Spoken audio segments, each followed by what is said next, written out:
Hello students, कैसे हैं आप। उम्मीद करता हूं कि आप सब ठीक होंगे। आज की इस वीडियो में हम पढ़ने वाले हैं लफ्ज़ की किस्में, जो कि उर्दू ग्रामर का एक हिस्सा है। तो आज से हम उर्दू ग्रामर ही पढ़ने वाले हैं। तो ज़्यादा वक्त ना लेते हुए वीडियो को शुरू करते हैं। लफ्ज़ की किस्में होती हैं दो। अगर मैं पूछूं कौन कौन सी, तो पहली कलमा और दूसरी मुहम्मल। लफ्ज़ की कितनी किस्में हैं, यहाँ पे देखिए। लफ्ज़ की दो किस्में हैं, कलमा और मुहम्मल। तो आगे देखते हैं। यहाँ पर देखिए काफ़ी तफसील में बताया गया है। बच्चों के लिए नोट है, बच्चों जिस तरह किताबों की बहुत सी किस्में होती हैं, जैसे उर्दू, अंग्रेज़ी, साइंस, हिसाब वगैरह, या मेवों की जैसे सेब, केला, संतरा, अनार, बस इसी तरह लफ्ज़ की भी दो किस्में हैं। जैसे इसने मिसाल देकर आपको समझाया कि जैसे हमारे फ्रूट्स होते हैं, फल होते हैं, उनकी बहुत सारी किस्में होती हैं। हमारी लैंग्वेज होती हैं, उनकी बहुत सारी किस्में होती हैं। तो इसी तरह से लफ्ज़ की भी दो किस्में होती हैं। जो वर्ड हम बोलते हैं, लफ्ज़ यानी वर्ड, शब्द जिसको आप हिंदी में कहते हो, तो इनकी भी दो किस्में होती हैं, पहली कलमा, दूसरी मुहम्मल। तो यहाँ पर देखिए बच्चों, अब तक आपने जो अल्फाज पढ़े हैं, यानी जो आपने शब्द पढ़े हैं, वर्ड पढ़े हैं, उनमें से कुछ बामानी हैं और कुछ बेमानी हैं। तो देखिए, जो बामानी होता है जिसका कुछ मीनिंग हो, जिसका कुछ मानी हो, और बेमानी होता है जिसका कुछ भी मीनिंग ना हो, जिसका कोई भी मानी ना हो, जिसका कोई भी अर्थ ना हो। तो यहाँ पे देखिए बामानी और बेमानी अल्फाज कौन से होते हैं। बामानी अल्फाज वो हैं जिनका कोई मानी होता है, जैसे मकान, स्कूल, झंडा, केला, घोड़ा वगैरह। तो ये कुछ ऐसे लफ्ज़ हैं जो हमने कभी ना कभी सुने हैं, और अगर नहीं सुनेंगे तो अब आप सुनेंगे, कभी ना कभी आप सुनेंगे। तो ये जो अभी हमने लफ्ज़ पढ़े, तो इनका कुछ ना कुछ मतलब है। तो अब जो बेमैनी है, जिनका कोई भी मतलब नहीं है, वो यहाँ पर देखिए नीचे, वाय, वेस, वलम, वकान, वाक वगैरह। तो ये कुछ ऐसे अल्फाज हैं जिसका कोई भी मतलब नहीं होता। जैसे मैंने यहाँ पर बोला वाक, तो वाक इंग्लिश का एक वर्ड है, लेकिन अभी हम इंग्लिश यहाँ पर नहीं पढ़ रहे हैं, अब हम उर्दू पढ़ रहे हैं। तो वाक वाला जो लफ्ज़ है उर्दू में कोई भी नहीं होता, वकान वाला लफ्ज़ भी उर्दू में कोई नहीं होता। तो इस तरह से ये जो जितने भी लफ्ज़ अभी मैंने यहाँ पर आपको बताए, ये वाले, तो ये सारे के सारे हम क्या कहेंगे, इनको मुहम्मल। ठीक है, क्योंकि इनका कोई भी अर्थ नहीं होता, इनका कोई भी मीनिंग नहीं होता। तो यहाँ पर इसने नीचे लिखा भी है, ऐसे अल्फाज जिनका कोई मानी होता है उन्हें कलमा कहते हैं, और वो अल्फाज जिनका कोई मानी नहीं होता मुहम्मल कहलाते हैं। ठीक है, मुझे लगता है आपको समझ में आ गया होगा ये। यहाँ पर देखिए, यहाँ पर इन्होंने पूछा कि कलमा किसे कहते हैं।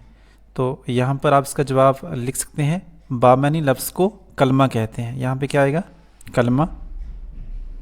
ठीक है, जैसे कलमा में हमने क्या पढ़ा था, जिसकी कुछ अर्थ हो, जिसका कुछ मीनिंग हो, उसको हम कहते हैं कलमा। तो अभी हमने पीछे क्या पढ़ा, जैसे मकान, ये क्या है, ये कलमा होगा। क्यों? क्योंकि इसका कोई मतलब है, कोई अर्थ है, मकान है, वो होता है। ठीक है, या फिर मैं बोलूँ चाय, तो चाय होती है, तो वो क्या होंगे, जैसे मैं यहाँ पे लिखता हूँ मकान, उसके बाद मैं लिखता हूँ चाय। ठीक है, उसके बाद मैं लिखता हूँ कलम। ठीक है, उसके बाद मैं लिखता हूँ पेन।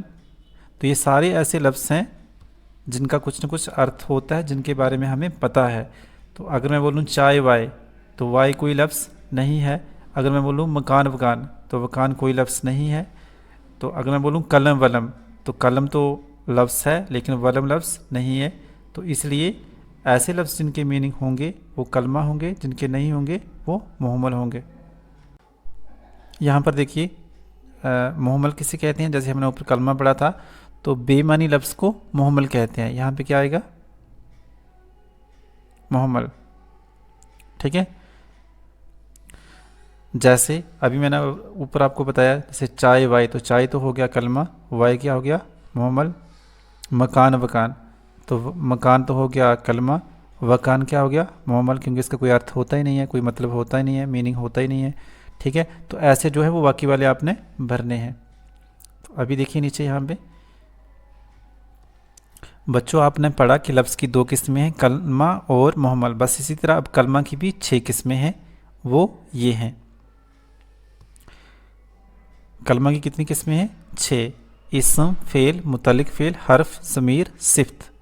तो ये कलमा की किस्में, आगे हम इनकी वजाहत यानी इनकी डेफिनेशंस पढ़ेंगे, इनको समझेंगे, लेकिन पहले हम इसम के बारे में जान लेते हैं, क्योंकि इसम कलमा की पहली किस्म है ना।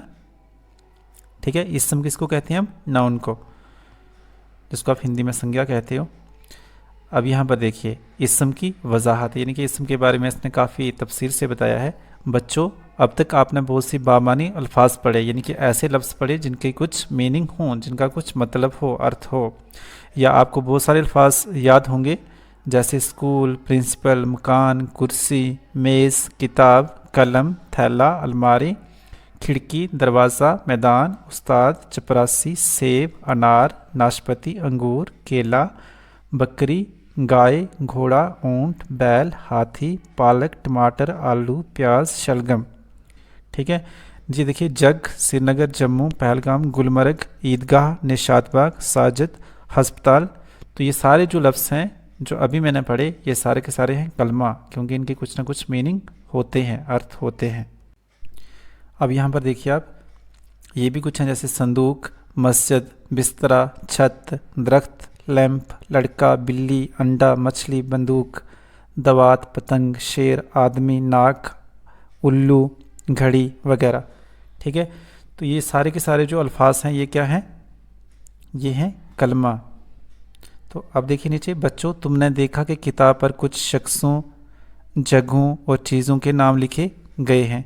अब ज़रा तुम इनमें से शख्सों, जगहों और चीज़ों के नाम तलाश करके लिखो। जैसे कुर्सी क्या है? एक चीज़ है। प्रिंसिपल क्या है? एक शख्स है, यानी कोई व्यक्ति है। ठीक है, उसके बाद देखिए श्रीनगर, ये एक जगह का नाम है। तो अब नीचे आपको यहाँ पे कॉलम बना के दिया गया है, यहाँ पर आप देख पा रहे होंगे, जैसे ये चीज़ वाला कॉलम, जितनी भी चीज़ें होंगी वो आप इस कॉलम में लिखोगे, जो जगहों के नाम होंगे वो आप इस कॉलम में लिखोगे, जो शख्स, जो यानी ह्यूमन्स होंगे, ठीक है, वो कहाँ पे आप लिखोगे? यहाँ पे लिखोगे। शख्स यानी व्यक्ति, पर्सन, तो वो शख्स के नीचे आएगा यहाँ पे इस वाले कॉलम में। ठीक है, तो ये अब नाम आप कहाँ से लिखोगे? क्योंकि अभी हमने बहुत सारे नाम पढ़े पीछे, तो उन्हीं में से कुछ जगहों के नाम थे, कुछ चीज़ों के नाम थे और कुछ शख्सों के नाम थे, तो वो आपको अपने अपने अलग अलग कॉलम में लिखने हैं। यहाँ पे आप पढ़ सकते हैं। इसके अलावा आपको बहुत से अशखास, जगहें और चीज़ें मालूम होंगी, और हर एक का अपना कोई ना कोई नाम होगा जिस नाम से आप उनको पुकारते हैं। बस बच्चों, उर्दू ग्रामर में इन्हीं को इसम कहते हैं। इसम कहते हैं यानी नाउन कहते हैं, यानी किसी शख्स, जगह या चीज़ के नाम को इसम कहते हैं। ये बिल्कुल इसकी शॉर्ट में डेफिनेशन है। क्या डेफिनेशन है? किसी शख्स, जगह या चीज़ के नाम को इसम कहते हैं। तो इंग्लिश में इसम को कहते हैं नाउन, और हिंदी में इसम को कहते हैं संज्ञा। तो ये आपको भी समझ में आ गया होगा कि इसम किसे कहते हैं।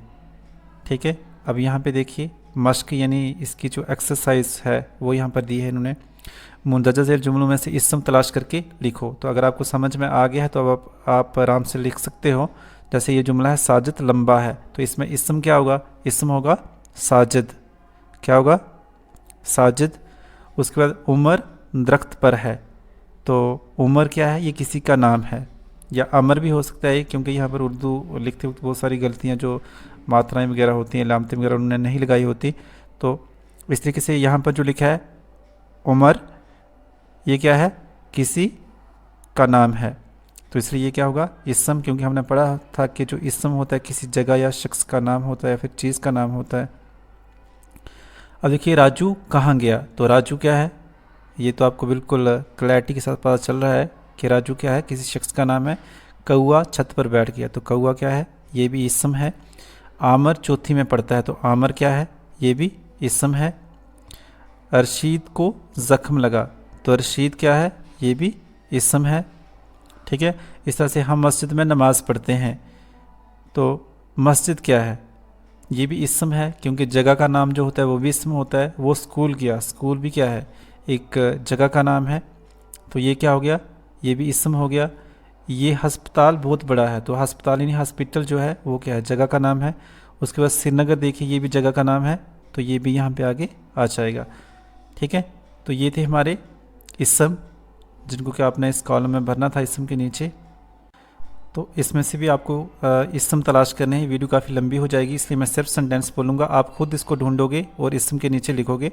कलम में स्याही है, तो कलम क्या होगा? ये इसम होगा। गुलमर्ग बहुत दूर है, आप अब इसको खुद करोगे। उसके बाद देखिए, शीमा ने खाना खाया, मजीब एतवार को आएगा। गाय घास खाती है, गाय घास खाती है। कुत्ता भौंक रहा है, अंधा भीख मांग रहा है। ठीक है, इसम को तलाश करके आपने आगे लिखना है। चोर भाग गया, घोड़ा तेज़ दौड़ता है, इकबाल अच्छा शायर है। तो ये जो नाम यहाँ पर होंगे, चाहे वो जगह का नाम होगा चाहे चीज़ का नाम होगा, तो ये क्या होगा? इसम होगा। अब देखिए बच्चों, अब आपने सीखा कि इसम किसे कहते हैं, यानी किसी शख्स, जगह या चीज़ के नाम को इसम कहते हैं। मैंने आपको बड़ी बार बोला, जो शख्स होता है वो किसी व्यक्ति का नाम या पर्सन का नाम होता है, उसी को उर्दू में शख्स कहते हैं। वो जगह या चीज़ तो आपको पता ही है। ठीक है, अब ज़रा बच्चों हम गिनती के लिहाज से इसम की किस्म को पढ़ते हैं। गिनती के लिहाज से इसम की दो किस्में हैं। गिनती के लिहाज से नहीं, काउंटिंग के लिहाज से।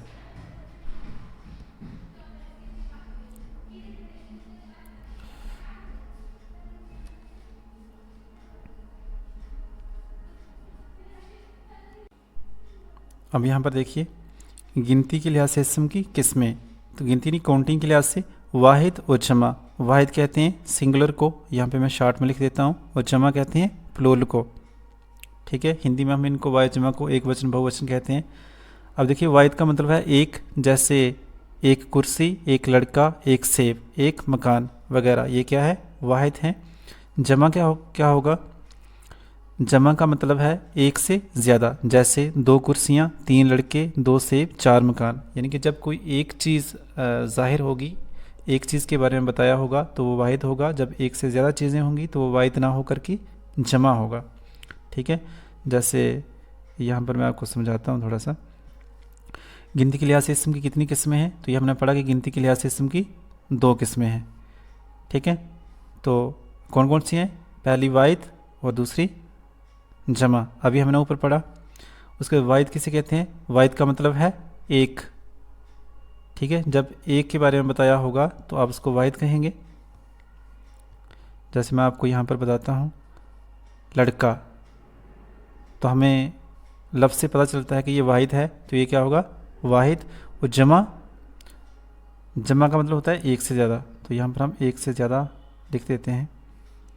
अब जमा की जो एग्जाम्पल होगी वो क्या होगी, उसकी जो मिसाल होगी वो क्या होगी? लड़का वाहिद है तो लड़के क्या होगा? लड़के होगा जमा। ठीक है, तो ये वाहिद है लड़का और लड़के जमा में आएगा। तो उम्मीद करता हूँ कि आपको ये समझ में आया होगा।